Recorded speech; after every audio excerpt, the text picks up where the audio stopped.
Good morning, everyone, and thank you for joining us for ICONversations. The ICON program is designed to celebrate our company's top producers. These agents have not only exceeded capping status, but have also reached exceptional milestones, earning them various stock grants and the opportunity to earn back their paid company dollar. We have 5 amazing icons on the stage for you today, and from Florida, we have Stephen Croy. From Ontario, we have Arlene Marquez. From Kentucky, we have Sam Griffin. From Alberta, we have Taryn Damon. And from Ontario, we have our amazing moderator, Vinod Bansal. Vinod, take it away. All right. Good afternoon, good evening. I'm too excited for today's show, and I hope everybody's doing great. So hi, everyone, and welcome to today's ICONversations. I'm your moderator, Vinod Bansal. I'm from Toronto, Ontario, Canada, and I'm really excited to be your moderator. We are lucky to have some amazing ICON agents with us who will be sharing their tips, stories, and what worked for them in their real estate journey. Let's give a warm welcome to our panelists. We'll start with Stephen, Arlene, Sam, Taryn. Please put some emojis in the chat box.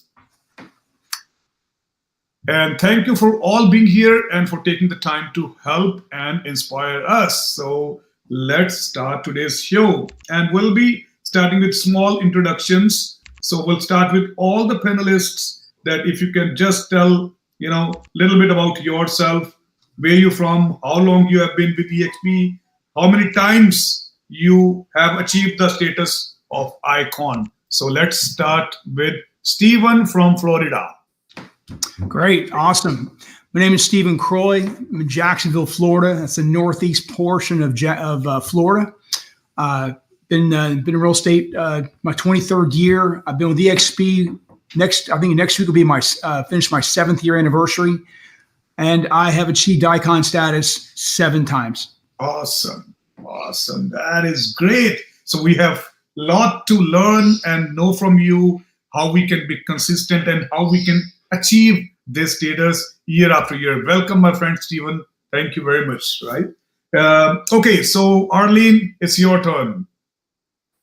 Hello, everyone. It's Arlene. I'm from Toronto, Ontario, and I'm almost 2 years with EXP. And I had my first ICON last year, and I'm cut this year working for my second ICON. Awesome. That is great. Welcome, Arlene. Welcome to you. All right, Sam from Kentucky. Yeah, hey, I'm from Louisville, Kentucky. We've been with EXP since 2017. I'm a commercial real estate agent. I've been an ICON a couple of times. I'm looking forward to the conversation. Great. Welcome, Sam. All right, so let's go to Taryn from Alberta, Canada. Hey everyone, my name is Taryn Damon. I'm from Calgary, Alberta, Canada. I have been with EXP 5 years now, and I just finished obtaining my 4th ICON in a row. Awesome. That's great. That's awesome.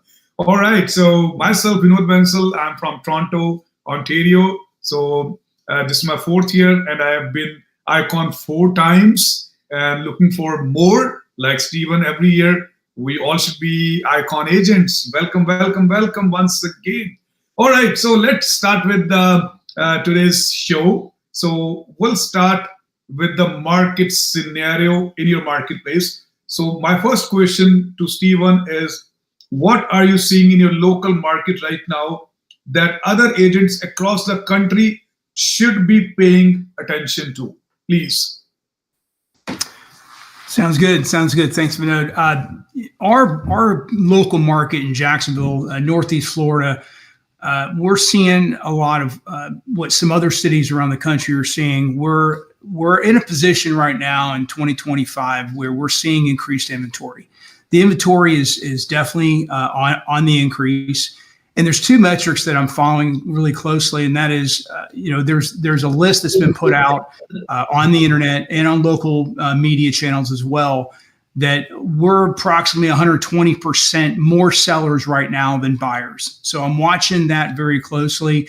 And the other, the other metric I'm watching is the cancellation of contracts. Atlanta actually is #1 in the country.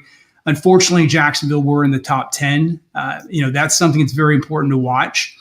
With almost 200,000 homes on the market in early 2025, I mean, we're literally seeing some highest level recorded of what we've seen in the last decade.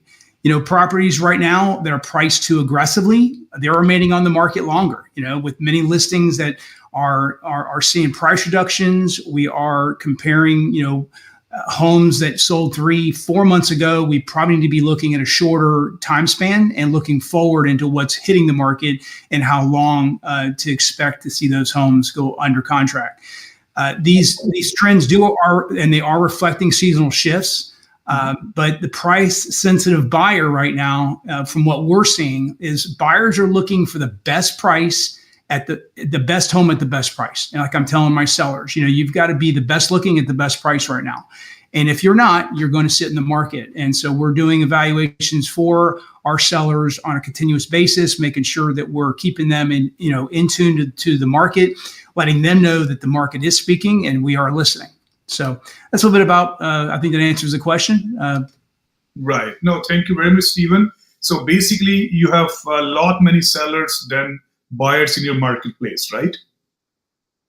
Absolutely. We're seeing an enormous amount. And for years we were low. I mean, like a lot of areas, our absorption rate, which is the number of homes selling in a certain length of time, we were, 2-3% for the longest time. Then we hit 4%. And now we're hitting 7%, and a balanced market is typically about 9 to 10. So we're seeing a little bit fast approach to buyers being much less than the seller side.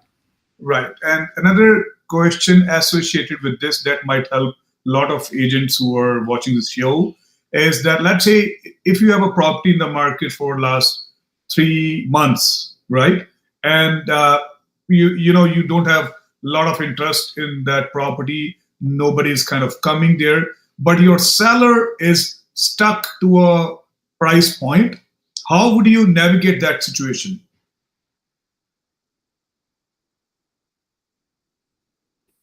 That's a question for me, Vinod? Yes, Stephen, yes. Yeah, gotcha. No worries. Yeah, so what we're doing is like I mentioned, we're looking at the number of showings, the number of walks through a property. We're looking at the feedback, and we're basically, telling what sellers what they need to hear, not what they want to hear, unfortunately.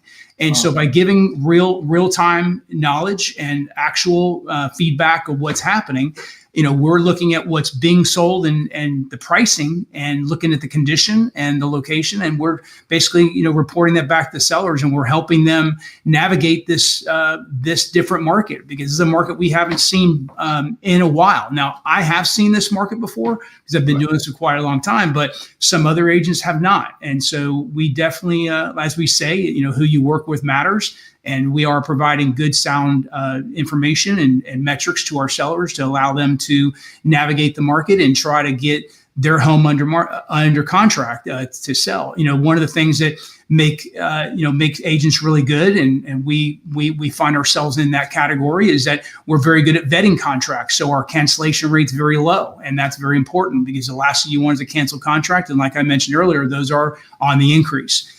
But we definitely have to be on a constant basis, speaking, communicating, collaborating with your seller. Like I tell my sellers, we're on the same team. You don't succeed, I don't succeed. We have to be on the same page. We have to be giving them real time knowledge and making sure that they're not that they're not in the dark, and so to speak, and they're getting good, sound decision making. Right. Thank you, Stephen. So that was a very good thing you said, that they need to hear, not they want to hear, right? So yeah, absolutely. This is great. All right. Okay. So we'll move over to Sam with the same question. Sam, what are you seeing in your local market right now that other agents across the country should be paying attention? Sure. So we're a little bit different in the fact that, we're an M&A advisory firm, certified business intermediaries, and commercial real estate brokers. Mm-hmm. So we do business in all 50 states. Now, one of the things that we're seeing in what we're doing is we're seeing a shift in the capital markets, both not just in Louisville, but nationally as well. I mean, we're starting to see a lot more demand for commercial real estates because the market's really exiting more into commercial real estate. And I think one of the things that we're starting to see as a trend now is that there was a period of uncertainty, but what we're starting to see now is more cautious optimism and selective growth. We're seeing some good trends in industrial and retail. We're also seeing some good trends in office space. Finally, that's kind of coming back from after the COVID eras too as well. So we're starting to see that more nationally. But one of the things I like to tell folks is that agents should start paying attention to small business exits. There's a lot of mini baby boomers out there that are retiring. And what we're seeing is a lot of shift of younger investors, younger generational folks buying businesses today than we've ever seen probably in the history of commercial real estate and businesses. And so we're starting to see that growth happen nationally, not just locally too as well. But that's kind of what we're seeing from a holistic approach of the commercial real estate and business brokerage market. Awesome. All right. Thank you very much, Sam. I appreciate Sure. that. All right. So, Arlene, so we are in the same marketplace in Toronto. So what are your comments on this? What are you looking in your marketplace right now? Hi, thanks for that, Vinod. As Stephen and Sian mentioned earlier, in Toronto, we have the same situation. There are continued increase of new active listings month over month. And as we know, the Toronto Real Estate Board reported 21,819 active listings last month. And that was like 14% more than last year. Right. So obviously, we're looking at, increase of supply surpasses the demand of active buyers out there. So what do we do with our active listings? We do have a very close communication with the sellers, Right. and we do update them what's the current market weekly, just to give them the honest opinion, the update. We need to adjust. If we need to adjust the price, we have to. And I know the number of, the number of days of active listings is really increased. Right. And to when they actually sell, we've even seen like more than 3 months. Right. So I know that this is the reality, and unless the sellers are not willing to accept that, then we can advise them to cut it for pause it for a few months and then probably reactivate it again for another month or two, just to give a pause. Right. That is great. Yeah, you rightly mentioned that in this marketplace we have these active listings which are on rise, and even I would say the same thing. Properties are taking longer to sell. Around, I believe, in our Toronto Real Estate Board, it's around 30 days is the time period right now. And so active listings are up by, I think, in the range of 12 to 16%. So overall, I believe slower sales and rising inventory are shifting power towards buyers, I believe. So buyers have an upper edge. So, but I would just answer this question by myself before I go to our next panelist. So I believe, as you all said, so we should be educating our buyers and sellers basically. We should explain them their current market conditions, price trends, and expectations. I know buyers have more power, but rates they still matter, and the sellers should be agreeing to list their property at a right price, right? And as Stephen said very nicely, Sam said the same thing, that we should be following up with these buyers or sellers more than we used to do it, because with longer days on market, consistent follow-up with your buyers and sellers is the key. So many are watching, waiting, and just I would say stay top of their mind. So this is just my intake on this one. And let's move to Taryn. Taryn, what is your marketplace looks like, and what other agents should be paying their attention towards at this time? Yeah, for sure. So kind of similar to some of the other answers, Calgary's real estate market was exploding up until kind of last summer, where then it started to slow down just because of the interest rates. And then, with kind of the outside politics with tariffs and then our change in our government, buyers just kind of slowed down because, there was a bit of uncertainty in our market. Things are still moving. We're not a total balanced market. We're, the good inventory is still on the lower side, definitely in different sectors, like, kind of the starter homes. Those are still moving quicker. So really, even different segments have different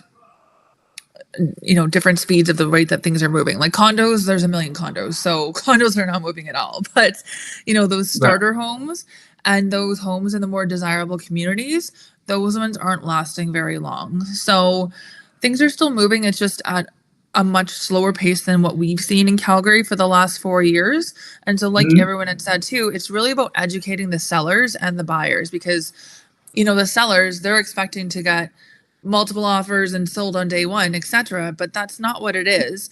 And just because a home is on the market for a week, it's nothing to worry about. It's just normal. But we're so not used to that because it's just been on fire for the last few years that they forget what it was like to be in a more balanced, normal market. So it's just really about kind of setting those expectations with our sellers and, for our buyers, letting them know that they have a little bit more leverage now. They can, ask for the carpets to be cleaned or for the seller to repair this and that. And it's just, it's back to a normal market. So, it's just, adjusting, like I said, those expectations and understanding of what current conditions are. So. Right. Okay. All right. And thanks a lot for your great answer. So this is what we all should be looking towards. I believe now, which leads to next question is, when the market is good, everything is good. So this is more or less is kind of a mindset question. And I'll go back first to Stephen. That Stephen, this is again, how do you stay kind of mentally focused and motivated, during these slower times or when deals are not happening? So, give us some sort of strategies or, I don't know, like, what would you like to say? How you stay focused and motivated during these hard times? No, that's a good question, Vinod. It's, I'll just be open and honest. Real estate is not always easy. There's a lot of diversity that you need, or there's a lot of diversity in the market, and you need to have a lot of adversity to kind of get through it. And you make sure you got to keep your eye on the target. You got to make sure you stay consistent. And I struggle with consistency sometimes because there's a lot of moving objects, a lot of shiny objects. We chase them. We believe we do the right things every single day, and sometimes, as you said, there's some times that you have to, okay, what can I rely on? What's my discipline? What am I going to be? What am I going to do to maintain consistency? Because that's the key in success in real estate, and it's a struggle. Even my coach, myself, many people that I speak to in this industry, consistency is a struggle. And, time blocking your calendar and making sure you do what you have to do. Not every day is a win. Not every hour, not every month is a win. There's going to be some ebbs and flows, and you have to make sure that you are, intentional with your time and your efforts. And there's one thing that once you have a book of business or you have people that you've done business with, you have to keep in touch with those past clients. That's a driver for me. When I look at those individuals and those families that I helped, sometimes now I'm helping their kids I'm helping their kids buy and sell homes. But there's a driver there that you build some business and then you focus on that and you talk to your past clients and you stay focused and you maintain discipline, because it's not always easy. It's you can get stuck. Everybody can get stuck. Now, I don't care how good you are. You can get off track, and you got to stay focused on the day-to-day routine. I review my morning routine. At the end of the day, I review what was done, what wasn't done, and weekly I look back and say, what could I do better? But you got to maintain consistency, and you got to stay focused, because you got to treat it like a business. A lot of people I've met in this industry, they almost treat it like a hobby, and it's not good. It's not good. It's not good for them. It's not good for the industry. Treat it like a serious business. This is your livelihood. So I hope that helps out. Yes, 100%. Amazing. I have made my notes for this, and I will just say it again. Not every day is win, not even every month. And real estate is hard.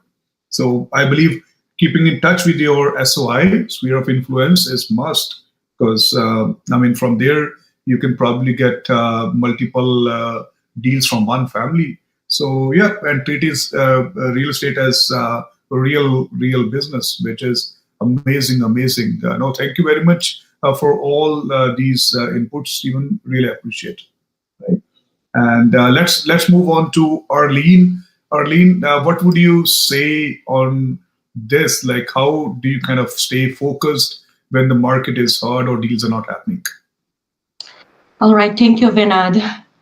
Okay, so what I normally do is, like, when I don't keep moving, or it's slow, confident, I always keep going though. And even though that I don't feel like working, one thing that I realized for myself is, when the times that I feel low, I have to connect with people that that have the same mind to stay focused. It's like, having a accountability partner, right? Maintaining consistency is very important, as Stephen mentioned. And also, it's a good thing to connect with center of influence. Like, these people knows us, and just ask business from them, because they know how we worked. They will give out number. They will give out their friends. They will give out number. And when we feel like there are people that backing us up, we feel confident back again. And this is how I roll my business, to keep back in the track. Right. No, that is great. One thing is, you really mentioned it very, very nice, which really hits me as well in my mind, that keep working even if you don't like. That is amazing. I'm making my notes. No, really, really great input, Arlene. And let's go to Sam. Sam, what would you say? How do you stay focused when the deals are not happening or the market is hard? I've been licensed since 2004, and I got this from my wife. It's really one word. It's grit. You follow up relentlessly, even when it's quiet. And when you do have a close or win, you never settle. Some of the biggest deals I've ever closed came after months or even years of steady, just value-driven follow-up. You never know when a no is going to turn into a now I'm ready. It is about the relentless pursuit. When things get bad, things get good, grit always wins. The ones that can grit it, the ones that can stick into it, the ones that can do it are the ones that make it. Everybody on this panel has grit. They had to have it, or you wouldn't be making the money you make. So, that's something that we stick by and we do every single day. Another thing is, I tell folks, the last thing is be nimble, do your research, try to stay ahead of the market. When we had the market crash in 7, 8, and 9, we were doing 400, 500. I think one year we did almost 600 closings. We're just all short sales because we reacted. We didn't wait. We were proactive to the market. And in 7, before it crashed, we were already getting ahead of the short sales. So what I tell folks is that research, be ahead of the market, but be nimble in your pursuit. Times are good, things are great, but we always play like the times are always bad, even when they're good. Does that make sense? Awesome. That is great. That is awesome. It's really great because, you always have to be, like the way you said, always keep playing, even the market is good or bad. So, be ahead of the market, do your research, which is really, really great. All right. No, thanks, Sam, once again, man. All right, Taryn, what would you like to say on this one? Just another kudos for Sam. That was a great message, what he's have to say. And I mean, I think we've all kind of said it in our own way, but you just have to keep pushing.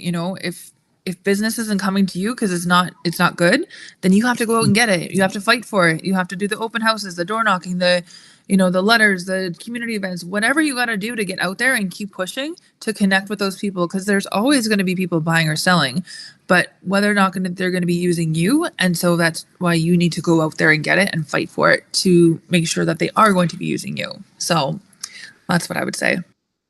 That is great. So go for it. I mean, if it's not happening, so you have to kind of do some different activities, door knocking, open houses, or you got to grab the business if it's not happening for you, which is amazing. Exactly. All right, Yeah. So that is great. That's great. All right. So I believe, as all of our friends, panelists, they said, so I believe in these slower times or hard times.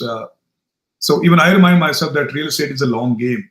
And, I got my license in 2012, but I focus on what I can control, like, staying consistent with follow-ups, because fortune is in the follow-up, basically. So a lot of times what we do is we try to generate new leads in different ways, but we have lots and lots of leads. They're sitting in our CRMs or maybe in our handwritten notebooks or somewhere.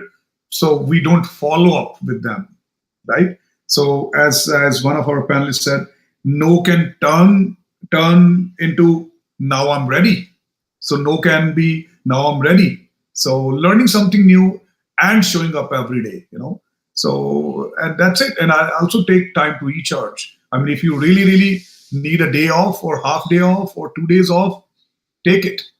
Refresh yourself and keep a positive mindset, knowing that the next deal is always around the corner if we all stay committed. So this is, my personal way of looking at the time when the market is hard. That's it. All right. So, all right. So let's go with our next question. So, sorry, it is not in our questions what we have, but this is more or less is kind of social media question. Okay. So anybody can take it. What's one thing, you do it with full consistency on social media that has directly contributed to your business growth? One thing, what would you say on this? Anybody can take it on social media. Taryn, you want to answer this question for social media? Sure. All right. So one thing that I consistently do is I show up authentically of who I am. Not just always business, but also who I am as a person. I'm a mom, I have 2 kids, and this is what I like to do. So I really try and show up consistently of who I am as a person, because then people, they like to work with people that they know, like, and trust. And so hopefully by following along on my social media and getting to know me as a person, then they like me and they like what, the things that I like to do, and they just kind of, it's a good fit. Right. So be authentic. Yeah. Awesome. Sam, would you like to say anything on this social media question? Sure. I think consistency is the key. We always do a post in the morning and in the afternoon, but she's spot on when we talk about being authentic. It's more, are you giving information, not just listing? Are you being informative? Are you helping the community? And we've got folks that are under us that they do a great job of social media. I like to think that we do good, and that's a room for improvement. but we're constantly out there, not just talking about it, but giving information out to the folks out there, and being informative. And I think that's what drives people there. Right. All right. Okay, great. So giving information to your audience and posting your content with full consistency, right? Yeah, I mean, it really is about being authentic, though, right? Sometimes if you come across, in my world, we do a lot of research in what we do. So we share that research and we get it, and we put it on social media. We also push our listings out there too as well. But one of the things that we do is we make sure we at least have a post going out at 8:30 and then one at 4:30, right? And so it's the consistency of doing it. And and we use all platforms, not just LinkedIn, but Facebook, Instagram, all the ones you're supposed to use. It's just, it's a world in which, for what we do in commercial real estate and business brokering, it's a little bit different than residential. Residential is definitely way more personal than what we do. So I guess it's just a little bit different tactic, but you've got to have that presence. And if you're not consistently on the presence, if you're doing it sporadically, then you've got to be consistent in what you do it. Nice. Very nice. All right. Thank you very much. So basically, giving value, like the way you mentioned in your business, you got to show them some sort of research, some sort of, things which are probably behind the scene, behind the curtain, but you can give some sort of in-depth knowledge so that they are on your channels, right? Absolutely. Awesome. All right. Arlene, would you like to add something on social media? Like what one thing would you be doing with full consistency on social media, and that has directly contributed to your business growth? So I know that consistency is the key, as everyone said. Putting update of what's current market out there. Be close to helping community and things like that. Like audiences or followers want to see an update, and I mean, seeing that you're doing something out there and giving them something to see, to engage, right? And of course, it's important the be yourself, the authenticity, as the first, Terry mentioned earlier, is also important. People work with people that they feel alike or they can trust. That's very, very important. And, by looking at what you do, they can relate themselves to. Right. So, yeah. Okay, that is great. So, I believe consistency is the key. So whatever you are doing, so you should be adding value to your clients, to your visitors who are there on your social media, some value addition to their life, to their business, to their thoughts, basically, right? Awesome. All right, Stephen, would you like to add something on this one, please? Yeah, I'm gonna say something a little different than the others, and I respect everything that's been said, because I'm honored to be up here on stage with these individuals, and I'm honored to be in business, with you all. But maybe this will help some of the new agents, because I hate to have to be on social media. I mean, it's unfortunately part of our business. But I say the word hate, but I mean, sometimes it becomes a little bit too much. And I'm going to be open and honest again and say I'm not the greatest at it, and I still succeed through other pillars in my business. But I do know, and I've seen huge success, even with my son who's on my team and in my business with me. There's a lot of opportunity that is literally just right there at the fingertips. And I see a lot of newer agents who are maybe not applying themselves to social media, and then some that are. And you could see a very defined difference between the success, because front of mind, being in front of people, when I got in real estate in 2002 or 3, there wasn't social media. They handed me the white pages and the yellow book, and that was it. But it was a lot different world. But at the end of the day, this platform that we are given, and to be honest, it's free. Facebook and Instagram and even YouTube to some degree is free, and it's something that when those who take advantage of it, they're seeing huge, absolutely astronomical advantages in the industry. So, but the reason I wanted to say this was because I'm not great at it, and I strive to be better every day, and I know there's room for improvement for even myself and my team. But for those that want to understand that this industry and what is important, that is an important piece, and it has become part of our industry. Right. No, thank you very much for your honest input, Stephen. We really appreciate, because there are different ways a person can be successful, and as you rightly mentioned, you have another pillars, which contributes in your success in your business. So I really, like that one, because this is today's day and age, I believe. And now I'll share my input on this. When I was, this is my second brokerage. So I joined EXP in 2021, and I got licensed 2012 or 13. So I was with another brokerage. So I was just on Facebook into graphic things. So I was just putting for sale, listed, sold, or those kind of flyers with my graphic team, but not on video marketing or something. So I'm mixed, like old school and new school, I believe. But then when I joined EXP, so I met one or two of our coaches, mentors. So they told me, Vinod, that if you want to leverage your business, add another thing in your portfolio profile, start doing video marketing. So video marketing is an essential part. So, change is a law of nature. So you got to do this. And in the beginning, I was very uncomfortable. So I was thinking that, no, this is not my cup of tea and I can't do it.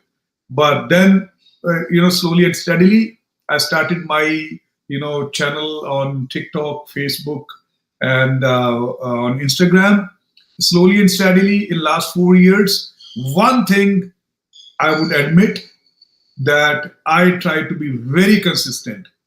On a daily basis, I post one video for whatever thing it is about.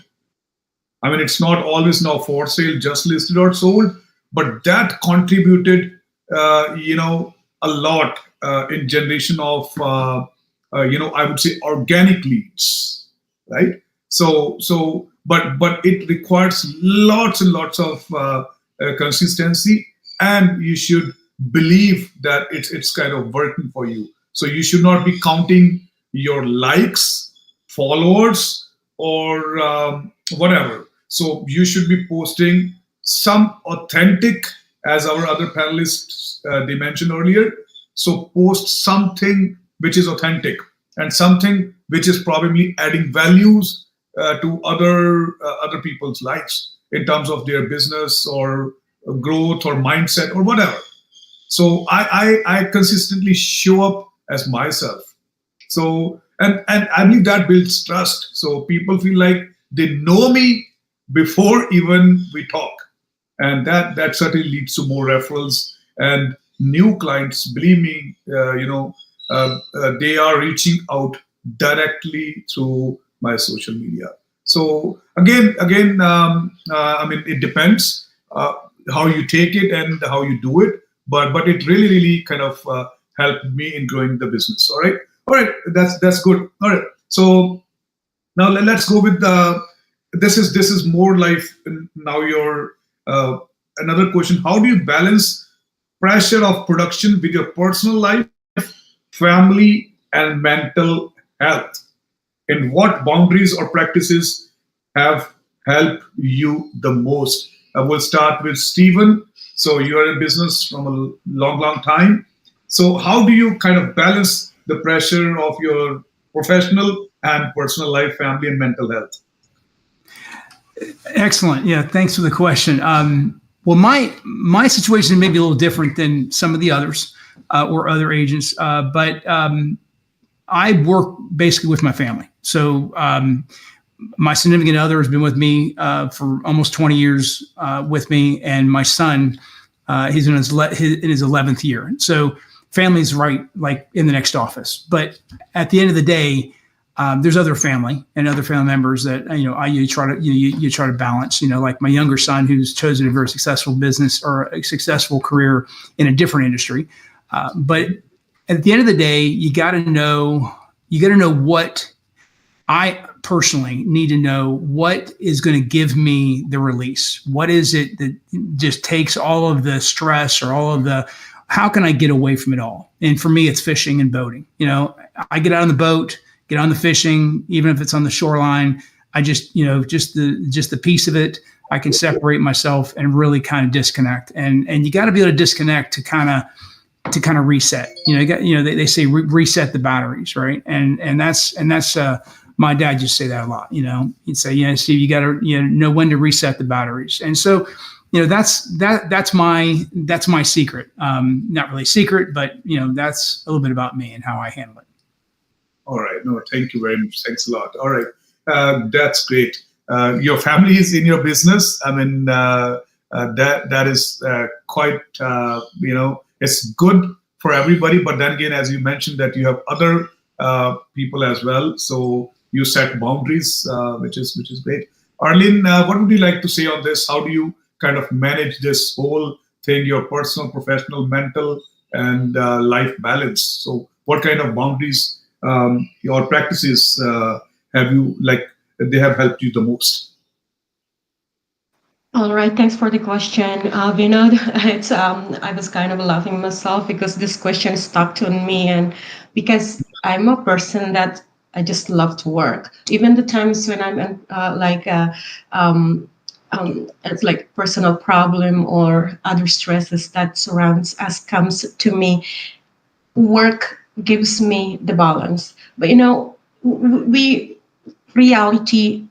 burn out, and there were times where the pressure is too much and we feel like we want to explode. And that time I'll stop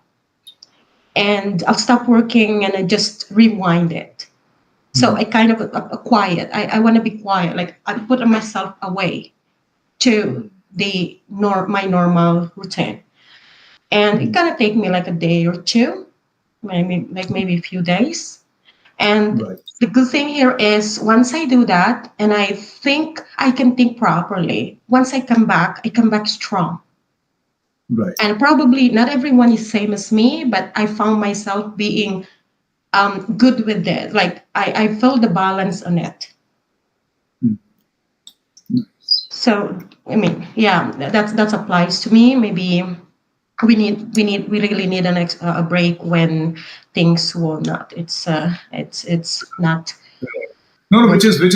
You mentioned that work actually gives you balance, so which is great. And then when things are like that, so you give time to yourself, and then you come back again with more strength and more stronger. That is amazing. That's amazing, right? All right. Same question goes to Sam. Please, if you can say a few words on this. Sure. Yeah. Like Steve, my wife and my family, we're in the business as well. But, what I tell folks is this: first and foremost, give yourself permission to unplug. You control your business should not control you. Okay. And when I tell folks this, because, we're very fortunate, I surround myself with a strong operations team that focuses on, so I can focus on relationships, strategies. I'm not, in the minutia of admin or chaos. But one of the things that we try to do is this: managing your time wisely. And the way to do that is that, just like both of the folks that just talked before me, I love what I do. So for me, work I love it. I'm passionate about it. I think we all on the stage are passionate about it. But you're right. You got to find that balance. You got to find a way to unplug it. So in the evenings, we make sure we do that, or on a Sunday or on a Saturday, vice versa. If you got open houses on a Sunday, I get it. You know what I mean? But finding time for you or yourself and your family. I mean, my wife, we live and breathe what we do, but we have that block at night where we don't talk about work. It's over. It's shut off. We can't do it, And so that's what you have to do for yourself, because if not, you really will burn out, controlling your business is really important for what you do. And that's not saying, ignoring folks during deals, just controlling time and how you control your time. Right. That is great. Get yourself to unplug from your work. That is great. That's very insightful because if we don't do that, so it means I believe we are not running business. Business is running us. So which is very insightful. Thanks, Sam. All right, Taryn, let's hear from you now. So I do a lot of the same things as what I know other people have mentioned, but I don't work with my family because I'm the only one in that way. But one thing that I learned from my mentor, who has a very large family and does a very high volume of deals, is to always have systems. So systems for, admin or back end stuff, CRM, leads, ISAs, until like having a consistent cleaner, things like that. If something that I'm doing is not providing me or my business value, then I'm going to try and offload it from my plate so then I don't have to deal with it. So having somebody do my paperwork or having somebody clean my house because it's not something I typically enjoy, so things like that will save me time. So Right. then I can spend that time with my family and have a little bit more of that balance. It's well worth it. I know not everybody's in the same position, but when you are overloaded, you really have to have to try and think about what can you offload to just buy yourself some of that time, because time is the most precious thing that you could ever have, and you can't buy more of it. So you have to try and offload something so then you can have more time that way. That is great. So offload few things so you have some extra time, which is very very nice. All right. So I'll answer this question by myself as well. That as Stephen mentioned and Sam mentioned, I'm in business with my wife and my son. My wife, she got her license 8 years back. She's a broker, and my son recently graduated from Toronto, from a very good university, but he wanted to come into this profession by his own choice, and which is kind of great for both of us, from myself and for my wife. So we are in business together, and I have a daughter. She's in her third year of university. So it is good. I mean, for us, it's good to be in business with family, right? But how to kind of manage this work-life balance, right? So, when three of us, we are sitting together, we try that the business talks, we should be more talking in the office. Though we have a home office and work office as well, but we try to do it in, work office rather than doing it in home office. But by this, I try to set boundaries, like shutting off your work calls, especially at a certain time, and making space for family, rest, and things I enjoy. Because after joining with EXP, believe me, I'm not working 7 days, though I love work. This is not my profession. I always say this statement: this is not my profession. This is my passion. But after joining with EXP, now I try to take at least 2 to 3 days off. I work 4 to 5 days in a week, not all 6 or 7 days. So basically, I will always say this thing, that have time for yourself, your family, and things you enjoy, because life is not a destination. It's a journey from point A to point B, right? And above all, this is my thought, a healthy mind can help us show up better for our clients. So balance isn't a luxury, it's a part of success. So we have to make this balance. So that's what I personally feel, right? All right, I believe we have a couple of minutes. So this is probably the last question. Now, I would like to ask, if you could go back to the first year you hit ICON, what one thing you would do differently, or one piece of advice you would give yourself? So we'll start with our 7 times ICON, Stephen. Thank you, Vinod. That's a great question, and hope what I can provide can help others. But it comes down to having a plan. You can't go into really any year or any business for that matter, but especially in real estate, in any year or any goal setting, you have to have a plan. And the plan's got to be substantial. It's got to have something laid out so that you don't get surprised at the end result and it doesn't, and you can't achieve it. So, as it said, make a plan, work the plan. and that's a very simple advice, but that's very important. Now the plan, lean on coaching, lean on, your what you're good at, and, start to figure out ways that you can set up milestones that you can allow yourself, because, and just so you know, I want everybody to know, 7-time icon every year, consistent. And that's been great. But there's been years in the last 30, 60, 90 days that I was a little bit tight. The numbers weren't coming in. I mean, there was a little bit of, am I going to make it? I had to stay consistent, like I mentioned earlier, and I had to, persevere. But as far as having the plan, I mean, you have to really orchestrate that, and then you have to execute, because if you don't, you're going to be left. And I'm going to say this, you'll be left $17 short of making Icon, or $112 short.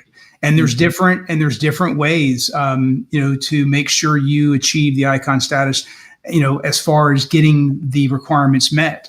But at the end of the day, you have to be consistent. You have to persevere, but you have to have a strong plan. So I hope that helps.